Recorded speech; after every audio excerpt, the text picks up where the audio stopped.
मिल्कीपुर में जीत या हार बेहद अहम होगी। जो मिल्कीपुर की जंग जीतेगा वो सिकंदर माना जाएगा। बीजेपी ने इस उपचुनाव को लेकर पूरा दमखम लगाया। लोकसभा चुनाव में फैजाबाद की हार का बदला लेने के लिए मिल्कीपुर में मंत्रियों की फौज उतार दी तो समाजवादी पार्टी ने भी अपनी सीट को बरकरार रखने की सारी कोशिशें कर ली है। इस एक सीट की जीत में क्या मायने हैं वो आपको रिपोर्ट के जरिए दिखाते हैं।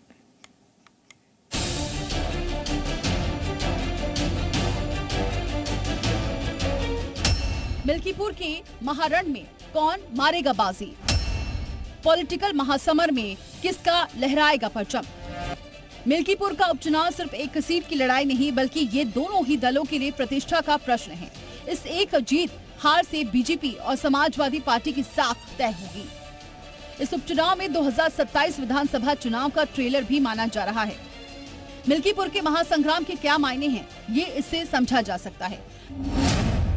मिल्कीपुर में कुंदरकी मॉडल अपनाया गया है। बीजेपी की ओर से मंत्रियों की फौज उतार दी गई। जातिगत समीकरण के हिसाब से मंत्रियों को जिम्मेदारी दी गई। खुद सीएम योगी ने चुनाव प्रचार की कमान संभाली।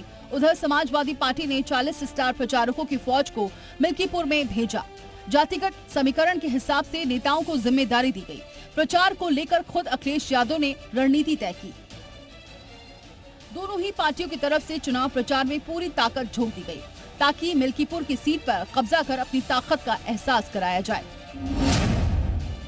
2024 के लोकसभा चुनाव के बाद फैजाबाद सीट पर समाजवादी पार्टी ने कब्जा किया था। मिल्कीपुर से विधायक अवधेश प्रसाद ने बीजेपी के 2 बार से सांसद लल्लू सिंह को हराकर बड़ा उलटफेर कर दिया था।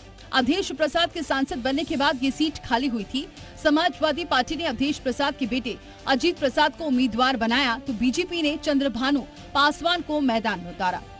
अगर समाजवादी पार्टी मिल्कीपुर की सीट को बचाने में कामयाब होती तो 2027 के लिए उसके हौसले बुलंद होंगे।